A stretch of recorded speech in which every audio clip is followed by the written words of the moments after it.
Elite Sports is our partner for all things squaring around merch side. If you want something that's got our faces, our smiling faces, or just our logo on it, hey, hit up elitesports.com/square. Use code SQUARE at checkout, help out the show. They also got a huge range of athletes to pick from. Elite Sports/star. Check them all out. Ashton Hawkins is on there. Malik Hornsby's on there. Support the team any way you can, right? That's what we talk about on here. So, yeah. It's up, baby. Exactly. Got to support the athletes, got to support Elite Sports, and it helps support us. Thank you. Tired of winning the tailgate, but losing the games? We can't help that. But we can tell you what the hell is up with each team and what's going on across sunny San Marcos. Texas State fans, get on your feet. You're listening to Squarin' Around with Jakob Rodriguez and Andrew Zimmel. What's up, everybody? Welcome to the Squarin' Around podcast, which I guess you can now call the Cautious Optimist podcast. Because, you know, the very beginning of the year, me and Andrew were very, cautiously optimistic about the team. And then our expectations went through the roof, and now we're riding the roller coaster with you. But I'm not sad about it. I'm not sad that the Raging Cajuns beat us one time, Zim. No, I'm a little bit disappointed because I still believe that they are a rivalry game for Texas State. I know people were arguing that UTSA is the only rivalry game. I like to think that Louisiana is a rivalry game as well. I was disappointed. I thought we played really poorly in the second half, but we can get to that in the second half of the podcast where we don't look bad. The second half of our podcasts are great. Yeah, exactly. So in the middle portion of this podcast, we wanted to talk to somebody who I refer to as the King of San Antonio, Kole Wilson, UIW transfer, All-American at the FCS level, and now balling out of control with the Bobcats. Kole, you're our only hope. He's looking really good. Part of the three-headed monster out of the wide receiver corps. What's up, everybody? Welcome to Squaring Around. If you see my hat, notice it's an Astros hat. Rally, baby. What are you going to do? We are joined by Kole Wilson, transfer out of UIW. Kole, what's it been like? What's this week like? You ready for family weekend, ULM this week? Oh, yeah, I'm feeling good. I got a lot of family coming down here, so nice. Definitely excited. You're a Katy guy, right? So a lot of people making the trip down from the Houston area. Mm-hmm. Well, let's talk about the trip from UIW to Texas State because I think a lot of we talked to Lindsey Scott Jr., we've talked to Leftwich and GJ and everybody else. What's it like now being in the Texas State building and being what's the big differences for you? It's not really too much of a difference considering we have a lot of the same coaches, but I feel like it's just different facilities, different environment, stuff like that. But for the most part, it's really kind of the same thing. I didn't really have to get accustomed to anything really. What's it been like to have the same coaches and kind of just a carryover? Hey, this worked there. Let's see if it works here. That type of stuff. Oh yeah, I like that a lot because moving over here, it's you really don't have to. You kind of, or my freshman year, they already knew who I was. So it's not like I have to come in and obviously I have to prove myself with there's new players, but I didn't necessarily have to start from the bottom. And the same way with the plays and stuff, I didn't have to learn a whole new playbook or anything like that. I already knew the play. So it was kind of simple. I was going to say, I think it's weird. What's harder to do? Prove yourself to a coach or prove yourself to the other guys on the team? I definitely say other team, just for the simple fact that, it kind of depends on their mindset too. If they want you to come in or something, it just depends on their perspective of it. If they want you to come in, then they might embrace it. But if they don't want you to come in, they might hate or, stuff like that. So, but it's been real smooth over here. They treated me like I was family when I first came. So that's crazy. Why do you think that is? Because everybody says it's if it's something in the water maybe at Texas State, because there's never been anybody who's been you know what, we had a really big problem in the room. There's just immediately there was factions. It always seems like everybody's all together all the time over there. Yeah, I have no idea why it's like that, but it's like you said, everybody together all the time, and I think it's partially because we spent so much time in the building, but even before, like when we transferred here and we were just now getting in here, barely in the building, just for workouts and runs, it was still like we were like this. Yeah. That's pretty cool. I mean, shout out to Texas State for building a cohesive unit, I guess. And it's there. I talked to other coaches in different sports too, and it seems like everybody's like just fun. Like everybody's just like together all the time, and there hasn't been really any problems. I think, Jacob, can you agree to that? Like we haven't covered any like big fights or anything like that. I think what's so special too is like as you're coming into like your own, like you're a really a big part of this offense now. Every time you catch the ball, I scream "Kole World!" But every time as you're coming into your offense, we're talking about it too. Like this is probably the best wide receiver room we've seen in a while, the best quarterback room we've seen in a while, the best running back room we've seen in a while.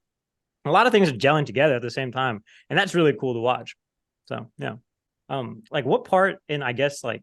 Because like after that crazy run at UIW, like you probably had some options. Like at what point were you like that Texas State is probably my next spot?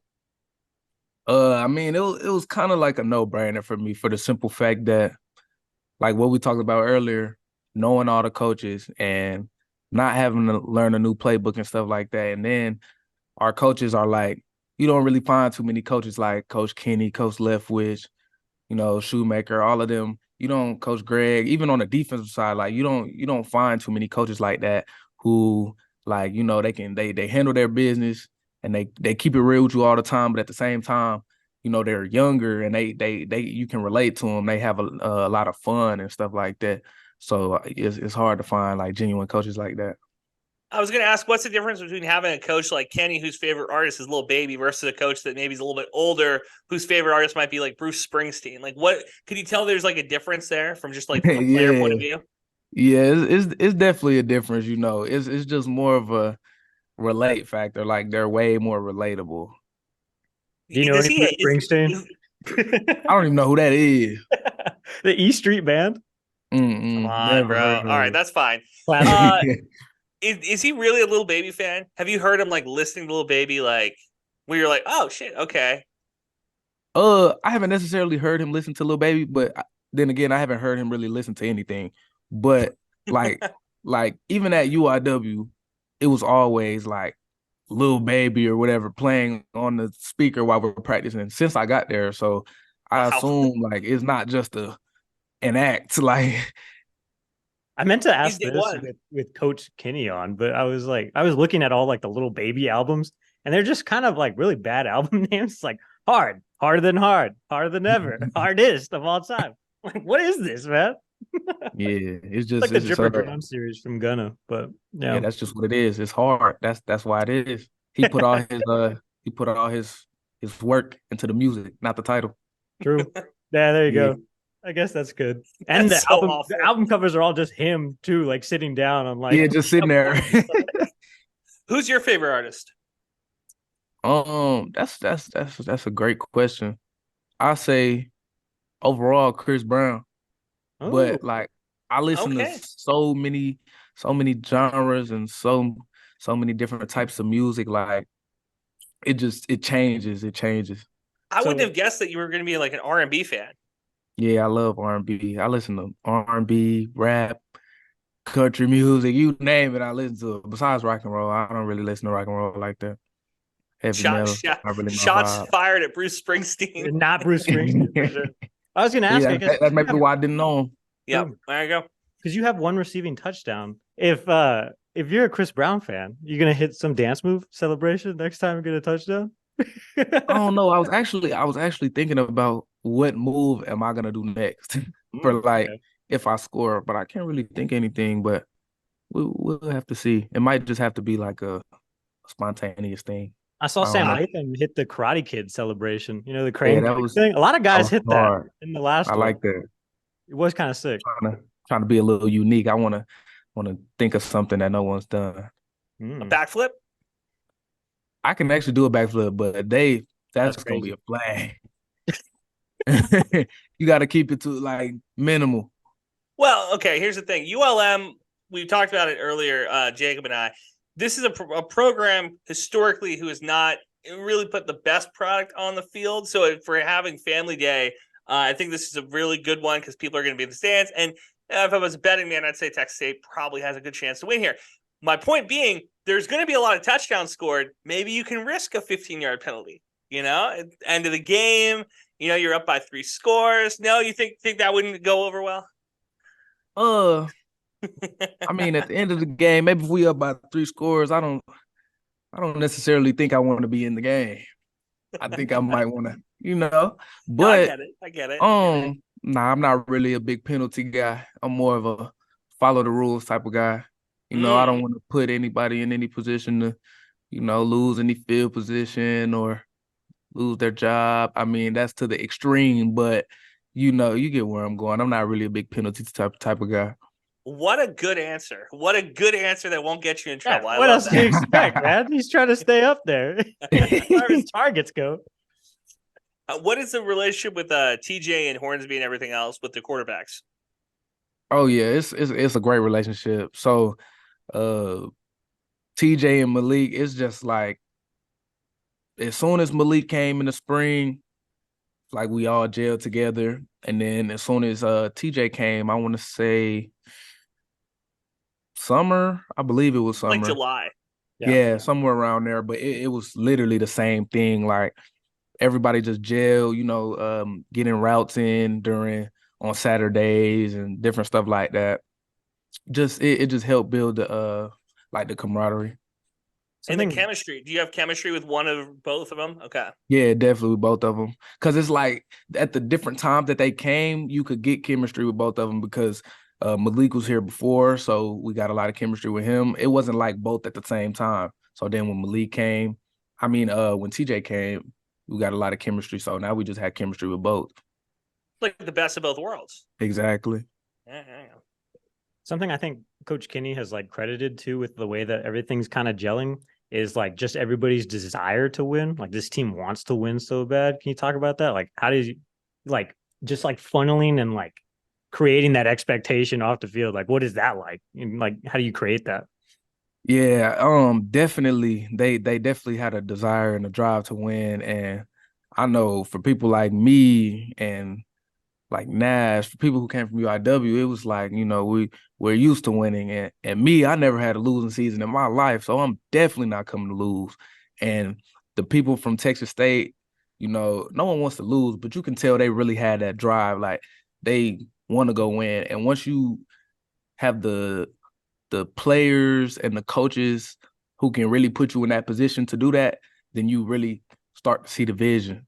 So then that's really when you get the buy-in and all of that. Then you go into first game, we bought in, beat Baylor. Then it was like, oh yeah, we can, we really doing this. So then it's really we're really doing this. Yeah. I think that's the difference, Jacob. We've been looking all year, what's the difference between this group and the years prior? Because there's been decade now of us banging our heads against the wall being like, what the hell's wrong with us? I think this is what it is. You got a bunch of winners in the building. You got a bunch of guys who have never lost, have never had a losing season, and that's the big difference there. So coming off a loss like UL and then coming into a game like ULM, does that reignite a fire? Is that kind of like a reset? Okay, hey, we did this right, but we need to do this better. Yeah, I mean, it is that, and then it's the way we lost. It's really just, it's not like a big. We all knew we should have won that game, so it's kind of it's simple things that we need to fix. It's not like any big things. It's things that we do on a daily that we know we can do, offensive and defensive. So it's really it's kind of a reset, but at the same time, it's we kind of just corrected what we had to correct and then put that in the past. We're not worrying about that anymore. We lost. Okay, now let's go 1-0 this week. So we just come with that fire and we're gonna show them Saturday. All right. Nice. I think this team kind of depending on you too for really big yardage situations. That's why I call you the King of San Antonio, Kole Wilson. And you're that. I was writing this headline as that play happened. I was like, of course, UIW transfer, Kole Wilson gets us to the game. Something like that basically is what I was going to go with. If we had been able to punch it in off of that play, it would have been sick. But what's it like just being kind of a true Central guy now in this like part of your career? I definitely like it. You know, I love being counted on in situations like that. So, you know, no matter how the game's going, I'm always ready. And, you know, whenever they throw the ball my way, I just, you know, do what I have to do my job. And so I definitely like being counted on in those situations. And you never know what Celly's next, so you know. Yeah, Like, exactly. after this week, you guys will have a bye week. What's your favorite thing to do on a bye week? Um, I probably just go if it depends on what day they let us go. But I might try to go home, spend some time with some family a little bit, probably shoot some pool. I told my cousin we was gonna go ride horses, so we'll probably do that too. Just I like to do stuff when I can relax, you know, get my mind off football a little bit. Now you're speaking our language. Pool and horse riding? Hold on, I was gonna say pool and horse riding. What type of vacation is this? This is crazy. That's awesome. Yeah. So you're good at pool then? Oh yeah. Horse I got a pool table in my house. We can, yeah. Okay. What's your game? Do you play 9-ball or what do you play? I just play the regular, like I don't really know what it's called, 8-ball, I guess. Okay. I just play the regular, you know. And you call solids or stripes and then go from there. Yeah. So where do you go?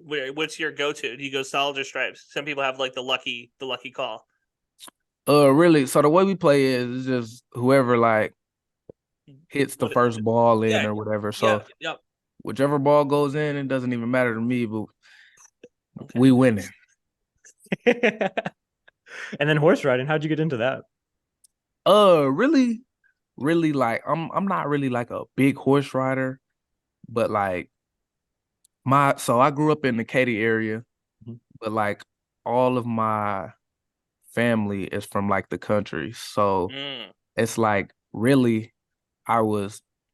besides living in Katy, I would just my grandmother's house or my uncle's house, they literally stay next to each other. So it's like they all have horses and this and that. But I used to be scared of horses though. Like I would not touch a horse like at all. But I mean, obviously as growing up, I don't know. So I kind of like horses now. I kind of like doing stuff like that. But I used to not want to touch a horse. But that's kind of how I got into it though, because like being in the country and stuff like that, I mean, it's not really much to do. So you gotta, you know, ride the horses, brother. Yeah. I've never related to anybody more than I'm related to you right now. No, I totally get it. I was as well, Jay. I was not a big horse guy growing up. I thought that I was like, this shit's gonna hurt. I'm gonna get kicked in the chest. And you know, as time goes on, you get used to it a little bit more. Now they call me Big Tex. So you know. It's almost from the cowboy capital of the world too. So if you didn't like horses, that would be a really odd problem to have. You know, people go to Bandera just to feel like a cowboy. So. God, it's insane. It's like the people show up like from other parts of the country. So you think like Malibu, New York, right? And they come in and they get to play a cowboy for a couple weeks, and then they go off and do their own thing. Totally cool. I got no problem with that. The problem is that they don't know how to walk on crosswalks. So they're crossing the street in the middle of the street, and you're like, hey, I'm just trying to get some breakfast tacos. What's going on here? You know, I've got like a whole train of horses coming through town. People love the horse and buggy look. Dude, there was a horse and buggy that would drive all over the town. And if you got stuck behind it, you think sticking behind a train is tough, bro? Try to like ride behind a horse and buggy. It was tough. Mm-hmm. Get out of your car. Your tires are all got horse shit on them. It's a rough time. It's a rough time. That stuff. I actually got stuck behind a train the last time I was in San Marcos, and I was like, "Oh my god, this town never changes." That stuff. Have you gotten stuck yet, Cole? Oh yeah. Now where I stay now, it's like it's a bridge that goes over the train, so it's real easy. But when I first got here, like the first semester, I was kind of staying over there by the square a little bit, so I had to get to the facility. It's a train right by my apartment, and I used to get stuck like all the time. I used to hate it. I used to try to beat the train. I almost got stuck one time going to workouts, but it ended up working out. The train ended up going, and then sometimes like the train won't even be moving; it'll just be sitting on the tracks, just there. Yep, and you're just stuck. Oh yeah, we were at school for 2 years without that bridge too, so we were just on both sides. You couldn't do anything. You're just there. Oh no. No, we there's a couple times. I think there was a final one year that I was trying to give myself like an hour, 2 hours to like get to campus, and I remember sitting behind that train, and it was like you're pulling up over the hill, you see all the taillights, you're like, oh brother, really? And you just gotta sit, you just gotta wait, you know? Yep, it's nothing you can do. And then you get there, and then there's no parking, so it's just like it's a perfect storm to be like late for your final, bro. It's tough times. Last question, Cole. Do you really speak Spanish, like fully bilingual, or is that just a rumor Chris started? Nah, so I do speak Spanish, and I've been like, I started learning Spanish when I was like 2, 3, but it's kind of like as of right now, I understand it a lot. Like I can basically, if you speak Spanish, I can understand it. But it's a little tougher speaking it, a little, just for the simple fact that like when you go for however long without speaking it, you know, you lose it a little bit. But yeah, I can speak Spanish.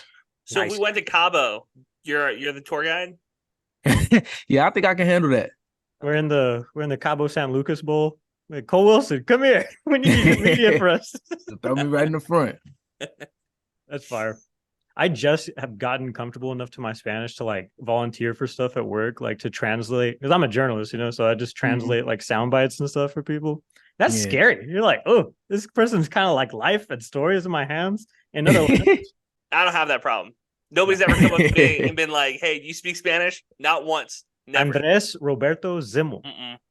No, I wish I spoke Spanish. No, people be coming up, and then the Latina chicks be coming up talking Spanish to me, and that's tough, you know, because you're like, you gotta learn you some key lines or something. I do. You need a couple of phrases in your back pocket, Zim. Yeah, we need to get Jacob's brother Jason on the line. He's a teacher, a Spanish teacher now. He could give me some lines. He gained his graduate degree at Texas State, actually. So spit some lines out, you know. Perfecto. Yeah, I think we'd be okay. We'd be okay.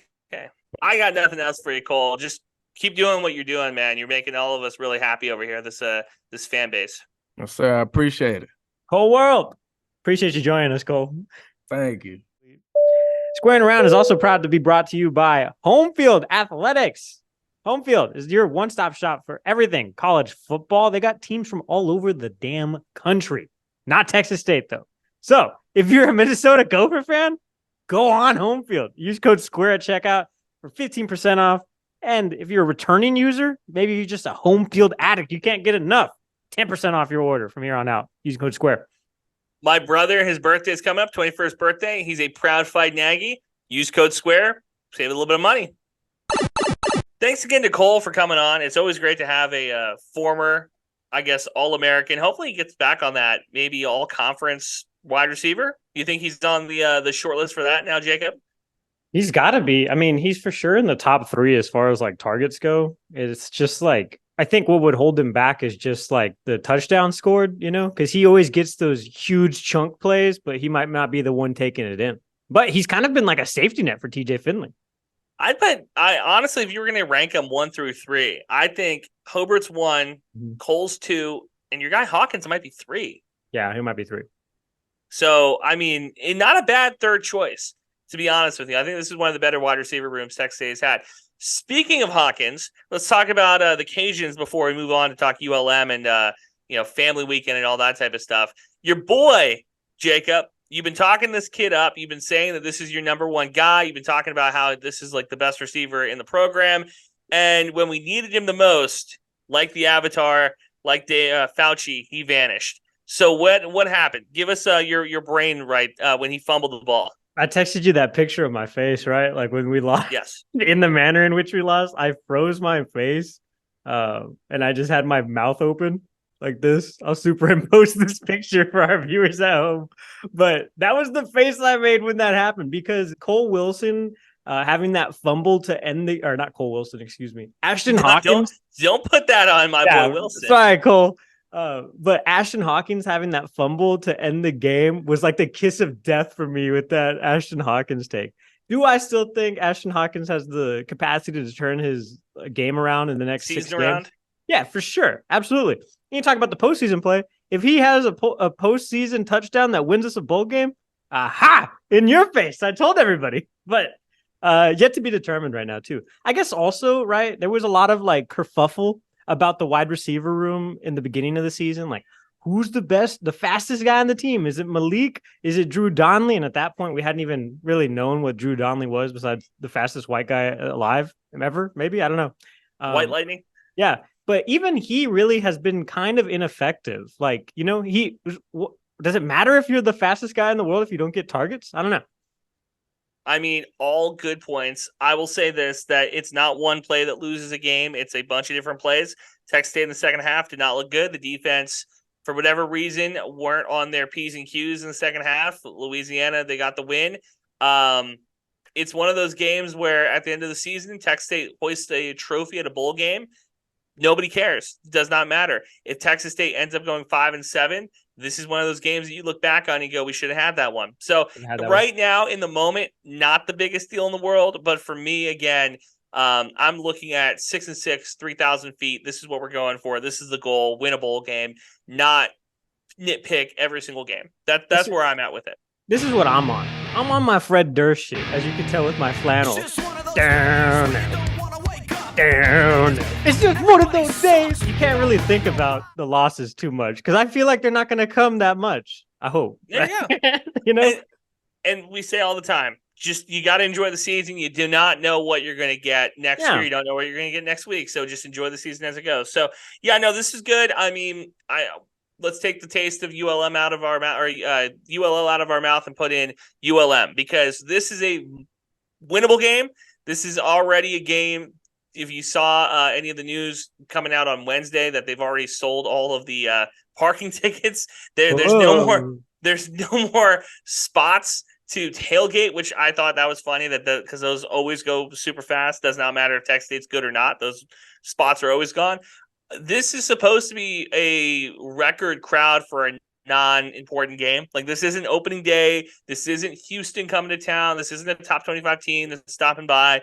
This is a game against ULM, a program who's not very good, and Texas State fans allegedly, taken sales-wise, should show out in big numbers, which would be huge for Texas State. If you were the president of a school, right, and your institution, like, honestly, like, wasn't good at a lot of things, let alone athletic stuff, like, at what point are you like, we should start pulling the plug on a few of these things to save some face? This is your university star background. This is the pave over the football stadium. Look, in the darkest days, I'm talking about ULM. I'm not talking about Texas. Oh, yeah, no, I'm talking about ULM. Got you. I don't know, man. Terry Bowden's an interesting hire at coach. He's been there a couple years now. ULM in Monroe is a completely different game than when they're on the road. I look, Texas State, I think they're favored 14.5 points is what I saw earlier this week. So, look, a 2-touchdown favorite at home in front of a crowd, this should be a no-brainer. Texas State on paper has, in my opinion, like 6 of the top 10 players in this game on the offensive and defensive side of the ball. And the most important position, quarterback, TJ Finley, continues to look better every single week. All of my LSU friends told me that TJ Finley had a really bad accuracy problem. Honestly, Jacob, the interception you threw on Saturday, I wasn't really all that concerned about. You know what I mean? Yeah, wasn't really an accuracy problem. That's him trying to do too much, right? Yeah. Like he was trying to come far from behind, and he had that post at the end that we have on at Squarin Pod on Twitter or X or whatever you want to call it, Elon Musk's ex-girlfriend, Grimes. But yeah, he took complete ownership of the game, and we were like, this isn't even his fault, really. Like, this is kind of honestly, boils down to the defense, right? Like, we're going to point a finger, and we don't point fingers on this podcast. We point entire hands. But we don't point fingers on the podcast. But if we were to point a finger, I would not point it at TJ Finley. Finley would not be the guy I point at. No, he's great. Hawkins would get a point before TJ did. Yeah, he probably would get a point, especially, I mean, at the end. But that game was not like Hawkins's to lose. It was his to like not win, basically, is how I look at that. Like, you know, that's fair. Because if he caught that ball, we win that game for sure. But if he caught the ball, he caught the ball. If well, he catches the ball, holds on to it, holds on to it. Yeah. I truly believe we win that game, because I think that we would have set up to go down and score. We had to score a touchdown. We're down by 4, so whatever. Point is, ULM this week. there's a bunch of different places you can listen to X's and O's. We're not the X's and O's guys. We're the vibe guys. And the vibes at Texas State, I think, are still very strong. We talked to Mac last week. I think maybe we were ahead of our skis a little bit, would you say? Do you think that the vibes were too strong? You think people were too excited already looking into, winning a conference championship, not winning a game in Louisiana? I've kind of spoken on this a little bit, right? I think we have a lot of fair weather fans in Bobcat land right now. And so it's like, hey, weather this storm, because this kind of bad storm is not that bad as what we've had in years past. We've lost 2 games, one to UTSA. That sucked. One to our conference rival who has owned us 11 times in the past and destroyed my beloved baseball team in the Sunbelt Conference tournament last year. Yeah, I was kind of pissed. But, hey. So when you look at the rest of the schedule, Jacob, do you see us winning out? Is the real question. Starting this week. Got to go 1-0 this week. You know what I'll do? Let me consult Brady McBride's picks that he gave us at the beginning of the year and see where we're at. For some reason, when we did this episode, I also did this on the front cover of the notebook I have for this podcast. What is this? Where's my pen? I'm doing the Macarena over there. What day are we? What year is it, Dimmel? It's 2023. It's October 11th. Brady had us going 7-5 with a win this week. Okay. Now, the question, though, Jacob, is will we win out? I don't know. That's tough to say, because I think a lot of people, you talk about having 6 weeks of film on a team. I think some people are kind of figuring out what the Bobcats like to do, and definitely they figured out Ashton Hawkins, right? Like they saw him as a potentially like a postseason favorite last year, and they kind of cooked his goose a little bit. Okay, that's fair. I think that the more important player on offense is Ishmael Mahdi. I think that him getting banged up, that played a big part on the loss Saturday. I want to know what his availability is on this Saturday against ULM. What was weird about that? Like, we were talking about it too. It was Denario Davenport's time to shine, and he did not. Couldn't punch it in. He's so Jeter. big. That's why, Jamel Jeter too, he couldn't do it. And I guess Calvin Hill, I don't know what happened to him, but whatever. Well, I was talking to a couple of ULL people this week in kind of a recap of the game on Saturday, and I said that the difference between Ishmael Mahdi and then the rest of the running back room is glaring. That is a big problem. And normally what Texas State has is they have a bunch of running backs who are all very similar in size and speed, and they all have very similar in attributes. This year, Ishmael Mahdi is a great running back in that he hits the hole hard and he's able to fight for extra yards, and he has really good directional speed. When you have a bum ankle, it's really hard to cut. It's really hard to cut directions. It's really hard to change speed, change directions. And when you have Davenport, who is more of a Northwest runner, and Jeter, who's more of a Northwest runner, and the ULL defense really shutting that down, there's nothing really there for you. And then all of a sudden your passing game is turning into, okay, how do we set up these passes to open up the run game? And at that point, it's just the floodgates open up and you can't do anything. So if Monty isn't playing or is not playing at 85, 95%, Texas State is in trouble. And, look, we love Mac Leftwich over here, friend of the podcast. We're going to talk to him again this year. That is going to be a question for him this week. Can you find a way to solve that? Can you find a way to get those running backs into space, or do you open up the passing game a little bit more and use Hobart on drag routes or Hawkins on comebacks and stuff like that? Now, Texas State fans don't love to hear that, but what do you do? I do think the talent is there in the running back room too. I think, because I was texting you too. I was like, oh, he's just hesitating just a little bit in talking about Denario Davenport, and to have that happen and then Ish still to run 185 yards, not good. I would say.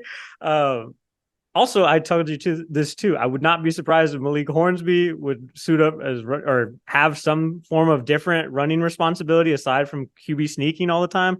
And that's true. GJ Kinney confirmed it this week, pretty much. So I think we'll probably just ride with the hot hand and see what happens. I think at this point in the season, you do whatever it takes to win ball games. But yeah, we'll see some more guys and continue and got to get Calvin Hill going this week. Got to get him in there and get him some reps and Jeter and Denario, all those guys are really good backs. So we'll continue to get those guys reps. But it's one of those deals. Once you get in there, you got to capitalize on your opportunity. And that's the thing about Ish. He's really capitalized on every opportunity he's had since he gets in there and makes plays and that's what it's about. You gotta go out there and produce. So we're even getting Malik some running back reps. He'll get some running back reps this week, and he can do it. He's a really talented guy, and that gives you the ability to do some things with him. I don't know if he'll get in the game and do it, but you can hand him the ball off and throw it with him, and you can do a lot of cool packages with him in there. So we'll get some Malik, some reps. And when it's this time of the season, you got to get, your talented guys like Malik, you got to keep on getting them in there. He got one rep in there and kind of got spooked and bounced it, but we got to continue to find ways to get him, whether it's running back and receiver and quarterback still, we'll keep on finding ways to get him the ball. Now, what do you expect to see that? Do you see Finley and Hornsby on the field at the same time? Yeah. Or, okay. Honestly, this changes the way that I think Malik Hornsby. I've always liked Malik. I've always from what I've read, when I've seen the practice film that Colton snuck me during the offseason. I like Malik Hornsby. I'll say this: if he is willing to sacrifice to play running back for this team, that puts him in a completely different sphere and turns him into, dare I say, a Bobcat legend. Because if you're a quarterback, you're a quarterback. You don't want to play running back. So if he's willing to say, he's avoided the position his whole career. Exactly. If he's willing to say, I will take a step back, I will play running back for this team that's 4-2 right now, that isn't ranked. I'm willing to take a step back and play in a secondary position to make this team win or to help this team win. You got to take your hat off to him and give him the Bobcat of the Year award. And that's with Ish and Mighty and everybody else. If Hornsby continues to or wants to actively play running back, take those hits, and change positions for this team, he's the Bobcat of the Year, in my opinion. And prospectively, this game happens on Saturday, the 14th, right? The week after that, we have a bye week on the 21st, and we come back for Troy on the 28th. This team could be in way better shape, right? We're talking about people coming back from injuries, maybe Nash Jones, not Lincoln Perry, because it's the ACL thing, right? Yeah. Like Aaron Rodgers, sorry, you're not coming back. But I don't know. I think this is a good game because Texas State is highly favored to win. I think it's 85% or something like that on ESPN's Power Index. And it'll give us an opportunity to see kind of that backfield situation, really. I was telling you earlier, Malik Hornsby is the second leading rusher on Texas State's team, which if you're an offensive coordinator like Mac Leftwich, you're just can we tap into that a little bit? Because we're kind of getting beat on the inside a lot here. Yeah, that's not great. It's good that he's able to get those yards. It's not great that we don't have another running back in that conversation, at least. It feels like we're having a ball security discussion with every position group thus far. For the Southern Miss week, it was Ishmael Mahdi, ball security, right? He had that crazy 62-yard score that was eventually that guy made that huge effort play. It was a 92-yard score. 96 yards or whatever it was. Yeah. But it didn't matter because it didn't matter. It popped out, yeah. And then before that, we were talking about TJ Finley. Butterfingers over there, he gets that crack from behind the line, and we got 2 or 3 kind of fumble rumbles. That kind of stinks. Ball security, that's a good point. Wide receivers. And you know what? If you would have told me before the season that the turnover problem would be ball security, not interceptions, like I said, a lot of my friends who are SEC fans who are TJ Finley, they called them truthers at the beginning. Now we call them haters. They were telling me that he's not good, doesn't have good accuracy. I mean, those guys would say it was probably going to be interceptions if you told me that we'd have 8 turnovers right now, 9 turnovers as a team. 2 from him, interceptions thrown. Well, with fumbles as well. Yeah, lost fumbles. So. I think we're at 9 turnovers, 10 turnovers. So look, that's not exactly great. ULM, though, not a good team. So it should be there should be no question to come out of this week. This is it feels very like matter of fact. But watching ULM play, they held App State to a miraculous game. It was a miraculous win by App State in Monroe. That's not going to happen to Texas State because it's in San Marcos.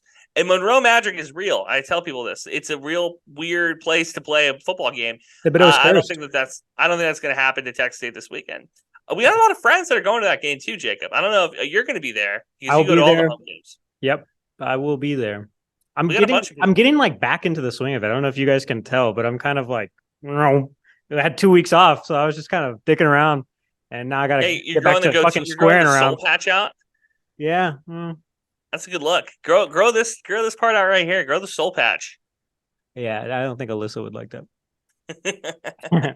Do you want to guess, Jay Wright, ULM, right? Do you want to guess how many yards this guy has for the year right now compared to TJ Finley? He has like 700 fewer yards. It's like monstrously different. Like TJ Finley, 1,719 yards. Jay Wright, we're gonna get to that. I want to talk about 44 yards, bro. That's crazy. Yeah, come on. Let's be honest here. The ULM on the schedule right now. ULM's a win. Arkansas State should be a win too. Those are the two checkmark wins. That is why I'm saying Texas State's going to be 6-6. Yes, and that's to me like that's the basement. We need to be 6-6. I want to talk about Craven's midseason rankings, Jacob. I want to talk about his midseason deal. I actually haven't even seen this yet. Okay, so I have it up right now. You will put it on the screen in post, right? Yeah. So he has the midseason All-Texas college football team. Now, if you remember from our conversation with Craven before the season, he had Frank Harris as the quarterback of the year, the preseason quarterback of the year, which I thought was insane. Would you like to guess who the quarterback now is? It's not Frank Harris. I'm looking at it right now. I said it should have been Quinn before the season. I understand why it's not Quinn now, even though I do think that he's the best quarterback right now in the state of Texas. I mean, I think TJ Finley's like that's the difference of like who has Rice played? Is JT Daniels is the quarterback? It's JT Daniels. Yes, it's JT Daniels. He has a win against Houston, which is fair. The Owls are 3-3. He has 1,800 yards and 15 touchdowns, which is 2 more touchdowns than TJ Finley and 112 more yards. Craven's response to my tweet, which he's has every right. I like his list. I think it's a pretty good list. All things being equal, his comment was that outside of JT Daniels and Luke McCaffrey, this Rice offense doesn't have anybody. Now, I would like to point out that TJ Finley, outside of Ishmael Mahdi, not a lot going on here. Now, Joey Hobert, he made the list as well. So Hobert made the list. I feel like that's kind of a stretch. Mahdi, no? Huh? Anybody else think that's kind of a stretch? Hobert on the list? Yeah. Not that I think that's like the worst thing ever, but I think he's only really performed in like 2 to 3 games where it's been like, that's crazy. That's a stellar performance. It was the game against Baylor, and then what? Southern Miss? I don't know. Southern Miss. The other receivers, Luke McCaffrey from Rice and Sam Brown from Houston. So no Aggies, no Texas Longhorns, and I think that Xavier Worthy probably should be on that list if we're being honest, but that's fine. No TCU guys either. No John. TCU did not make. I don't think TCU made either list. I think Josh Newton made the defense, but no offensive players from the Horned Frogs. But Ishmael Mahdi made the utility, which I thought was really smart for Craven to kind of lump him in at utility because he couldn't put another running back on the list. He has Jonathan Brooks from Texas and Taj Brooks from Texas Tech, who is blowing every record out of the book for the Red Raiders. So I wanted to point that out. Hobert, Mahdi. No TJ Finley. So that's 2 on the offense. And then on the defensive side of the ball, Texas State had... How is Torrey Spears on this list? He's not even playing right now. Yes, Torrey Spears made the list. Torrey Spears made the list at safety. And then Bell made the list as well. Bell. That's at defensive line, which I like that one. I thought the Ben Bell one was good. Spears making the list was questionable, but that's, I will take it. 4 Bobcats on this list, Jacob. 1 UTSA person. That's not, 4-1. That's not bad. I'll take it. Usually with these DCTF lists, we get baited like, hey guys, here you're mentioned. And it's like Seamus O'Kelly, punter of the year. It's Yes. like, oh, fuck yourself, man.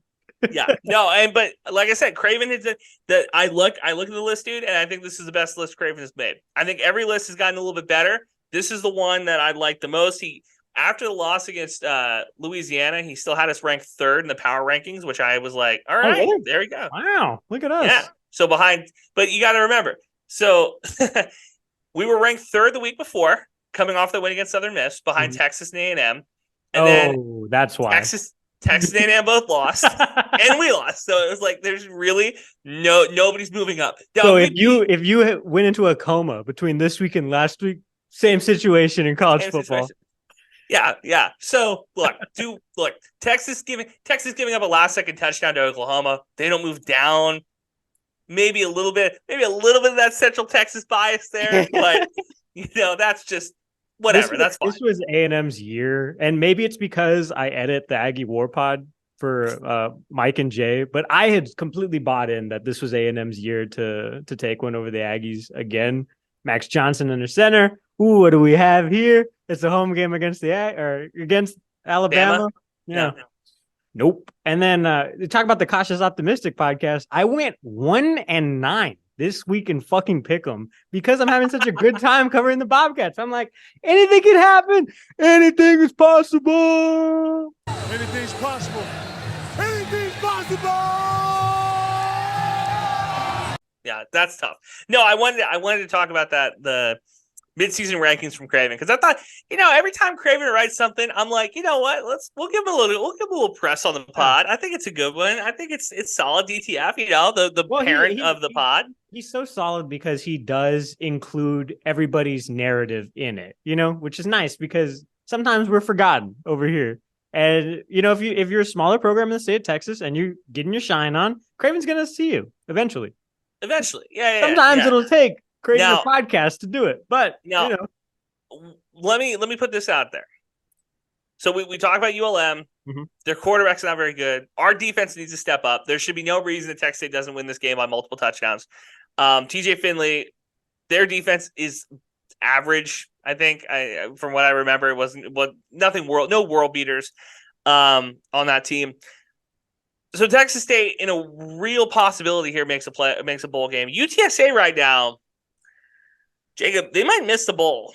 They might miss bowl season. And they beat Temple, or who'd they beat? They are, I think, 2-4 right now. Yeah, I don't know. Looks ugly. It looks like maybe some people should have been nicer to us a couple weeks ago. So they beat Temple. They lost to his current team, Temple. They lost to Tennessee. They play UAB, the Flying Dilfers. The Dragon. They play Florida Atlantic. They have East Carolina, which is a pretty solid team. Man, North Texas. Coach Everett Withers coached in the American. He was at FAU too. Yeah, everybody except for UTSA, it seems like. Rice, which, with the quarterback of the midseason awards, you can see what happens. South Florida, and then, of course, they go to Tulane. So they got 2 wins here. They need to win, 2 more games? 4 more games? Yeah, they need to win 4 more games. Jakob, 6. They might miss bowl season. And if this is Bobcat fans, this is what I'm talking about. If Texas State goes 6-6 and wins a piss poor bowl game, I don't care. We buy the shirts, print the shirts, make the parade, get the riverboat going because we're coming, baby. And I wanted to end the podcast on that. I want to thank Kole for coming on. I want to put this in the minds of every Bobcat fan that we're 2 wins away from being bowl eligible. This week we'll be 1 game away from being bowl eligible. If we win the conference, that's great. If we play for the conference title game, that's great. That's the icing on the cake. Yeah. Get to a bowl game, win a bowl game, beat UTSA, baby. That's where we're at. Well, you and I were talking about this before we started recording, but everybody was like, we lost to ULL, we lost to UTSA. This team's off the rocker. We need to figure it out, man. GJ Kinney, we can't be the team that can't close games. Who cares, man? We weren't even trying to do this shit before the season. Am I the only one that was doing that? This is a total surprise that we're even this competitive still. Am I? Yeah. I don't think you're wrong to say that. I'm glad that we're competitive. I'm glad our fan base thinks that we should be more competitive. I'm glad our fan base is upset that we blew games. I was upset too. I was upset for like 24 hours. And I was like, you know what? They have had more wins in the last month than I've seen in the last couple of years from Texas State. And there's a pulse for this team. I also want to give a shout out to Bill Cohane, who was the voice of the Bobcats forever, him and Brant. He's an O's fan. I got this hat a couple weeks ago when my Texas State hat got run over by a beat truck.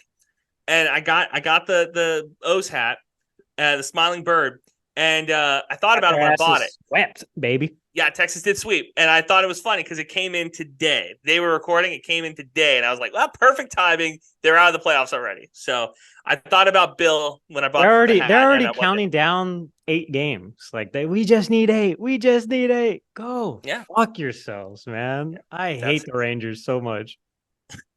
Oh, I'm excited. The ALCS is gonna be fun. Rangers and Astros. It'll be Astros. It'll be fun. I'm excited. We're recording this as the Twins and Astros play right now, right? Yeah, the Twins aren't winning that game. They're done. They're shit. They're done. Which bottom of the second right now, 1-1. Astros Twins. Don't spoil it for me. I don't think they're going to win. Don't spoil it for me. Before we go, also, I wanted to bring up something that our guy Rocky Salinas 2 has to say on Twitter at Squarin Pod. This is what I was talking about. This is right after the ULL game. We saw my concern with the Louisiana game. The defense is a major problem for this team. If we want to be a serious contender, we are going to have to be better. 30 points and 500 yards of offense should win you any game. I agree. Unfortunately, that is not the reality. What I'm kind of upset about, and like Texas State has, like, the defense has really kind of been the point of pride for the team. Like, we don't have anything, but we have a Brian London, or we don't have anything, but we have a Brian Holloway or a Torrey Spears. We had something like that going on for a long time. And now, who cares? Zimmel's grandmother could run for some yards against the Bobcats right now. And that is concerning because we're kind of becoming like Colorado/USC-ish. Like, in the fact that we just don't have like a run defense or like any semblance of a defense at times. How many yards does ULM have to rush for this week to make that look like a foolish statement? Let's see. Like, if Texas State holds them under 150 yards, 100 yards, their best guy only has 277 yards on the season. So if he gets more than 85, I think that's bad. Okay, but as a team, Texas State holds them to 100 yards. I don't know, because like, what is defense anyway, right? I don't know. Maybe this is my like GJ Kinney, like brainwashed brain thinking like, who needs defense if we're scoring 50? Who needs defense when we're scoring 50? The problem is that the offense took their foot off the gas too. But yeah, no, I agree with Rocky.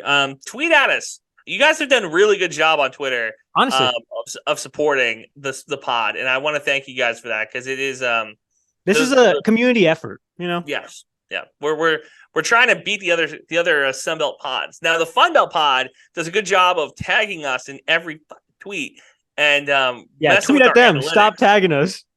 Messing with our analytics, but you know, game day tweets, we're doing good. You guys are doing a good job supporting. Go to the game this weekend. Fill the stands. And do you have a prediction for ULM? Send me another hat. Send me another hat, Chris. Yeah, my guy Lindsey Scott Jr. promised me his outfit the next time I see him. So hey, literally giving me the shirt off his back. Stripped down, buddy. Maybe we'll do a jersey swap at the end of the game. Ooh, there you go. Recognized game, Lindsey. You have a prediction for this one? Texas State 35 ULM. No, you know what? No, I'm not. Hold on. 50, Texas baby. State, Texas State 45. What do I mean 35? Yeah, what are you thinking? State 45, ULM 28. I think that's fair. Yeah, because if we just don't care about defense anymore. No. Just lace them, TJ. Hammer the over. Yeah, hammer the over. Boom. Put that in the graphic. 1,700 yards. How come I can't bet on TJ Finley every single week? What the hell is that? At FanDuel, at Prize Picks. Yeah. Do you think he finishes with Sunbelt Conference Player of the Year? I don't know.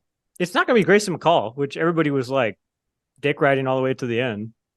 I think he has a shot. I think he has a shot. Like Texas State can't be more than like a 3-loss team, but if he plays well against Troy, if he has like 20, 25 touchdowns through the rest of because he's at 12 right now. he's at 12. We're at 6 games. He's got 6 games left. So you'd have to stay on this pace. He needs 8, basically. I think so. That'd be the only thing that's like kind of holding him back, right? Unless it's Ish, like, all-purpose yard leader. Look, and the thing is that Texas State could get both. They could get Player of the Year and then Offensive Player of the Year. Have you seen this guy on Twitter, the TJ Finley Heisman tracker?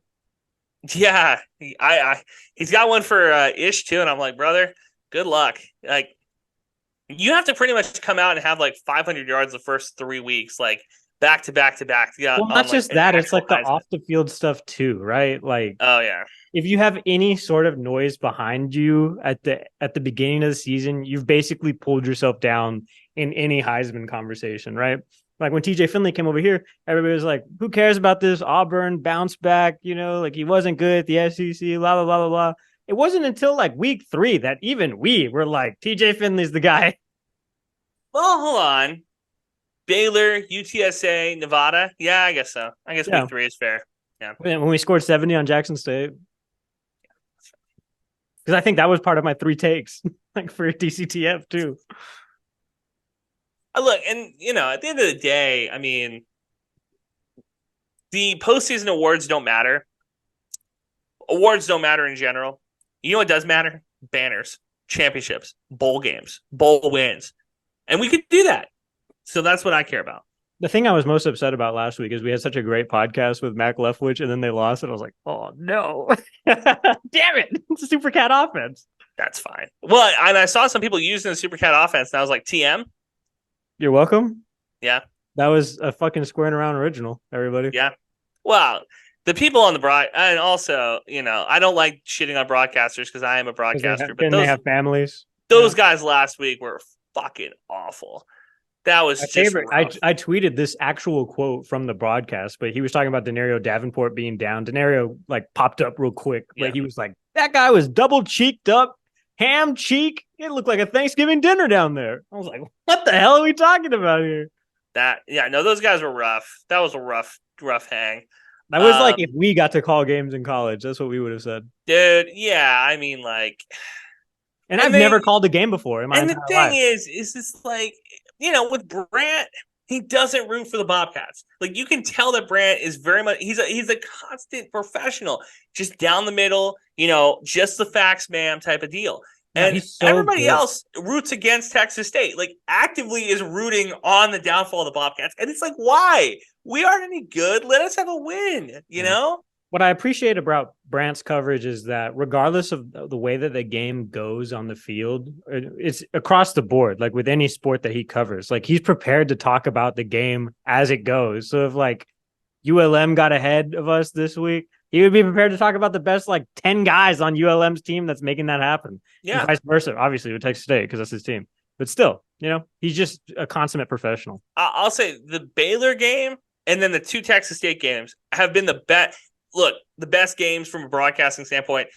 The one game with the lights and the cameras and the action was terrible. But besides that, I mean, the Baylor game and those 2 games have been the 2 enjoyable games. And like the other 3 have kind of been shit. And it's like, what are we doing? That was a national broadcast. That was on ESPNU.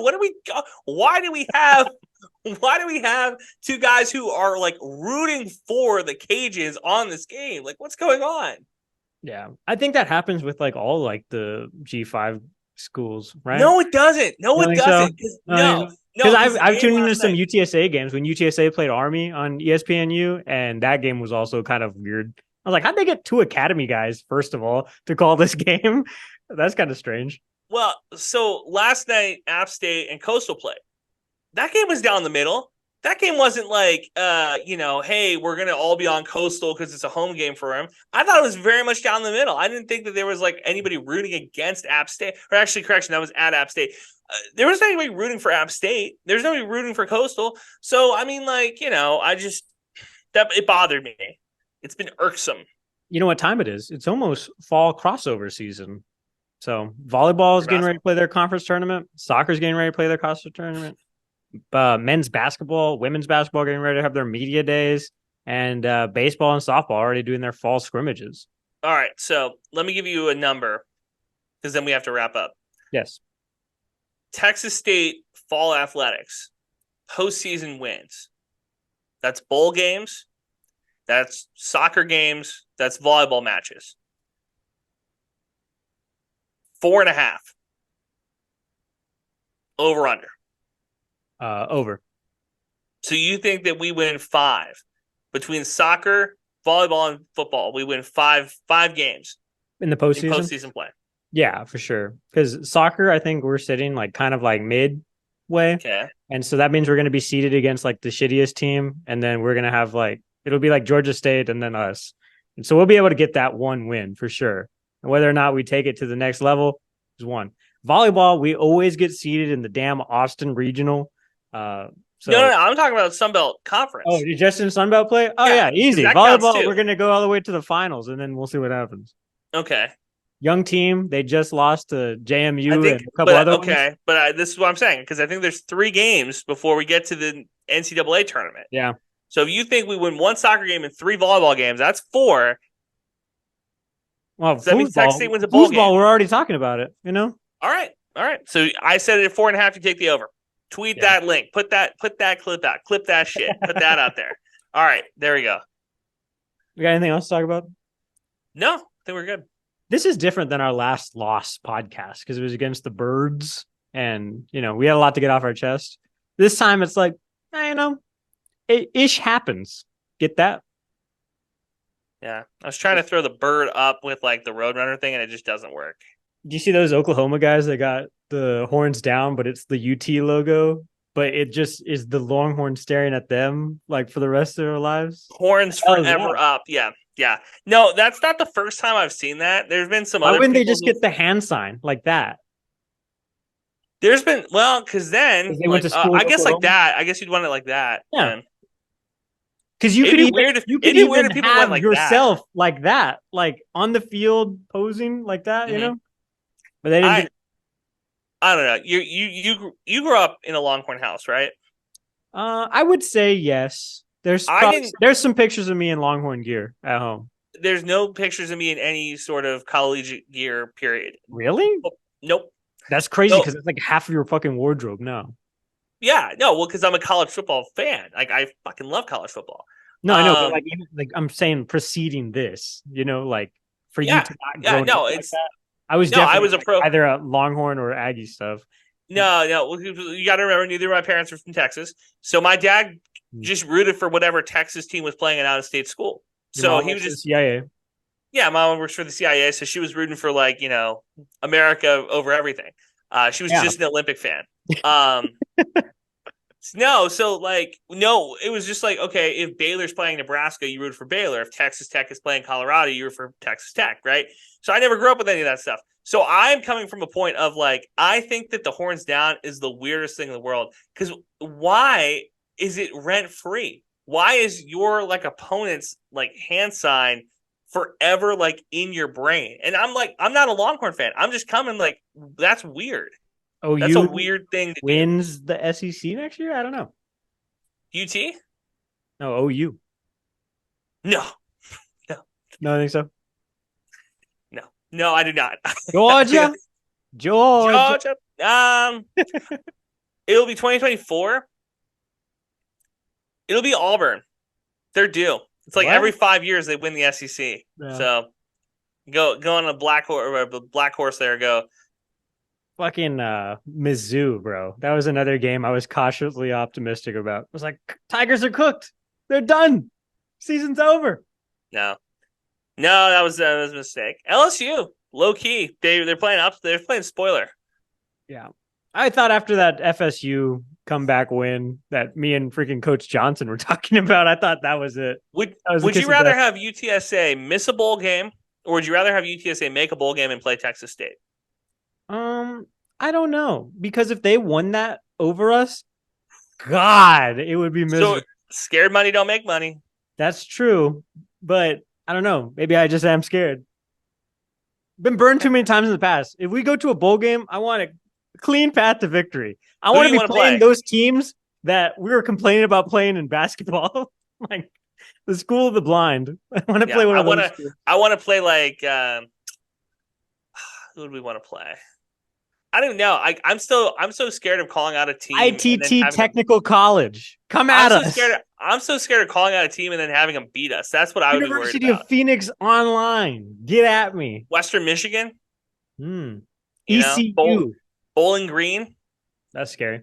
Those would be the ones that I would be like. Syracuse Orange. Ooh, that would be. I don't want to play Syracuse. I want that. I don't know. Tulane. We'll see what happens. I would like to play Tulane. I don't think they're as good as they're advertised. I think Texas State, every bowl game should play a private school to be like, this is what a state school is made of, son. We're blue collar. Rice? Our podcasters wear flannel. Rice? That could be fun. JT Daniels, ex TJ Finley, former SEC battle. Yeah, that'd be fun. It would be fun. And that was also the inspiration behind the Supercat offense. If you listen to our last podcast with Mac Leftwich. So, kind of sick. Thanks for watching, everybody. We ain't got no badges. We don't need no badges. I don't have to show you any stinking badges. Better not come any closer. Thanks for listening. New episodes out every Thursday. Follow the boys on Twitter. Eat 'em up. Eat 'em up.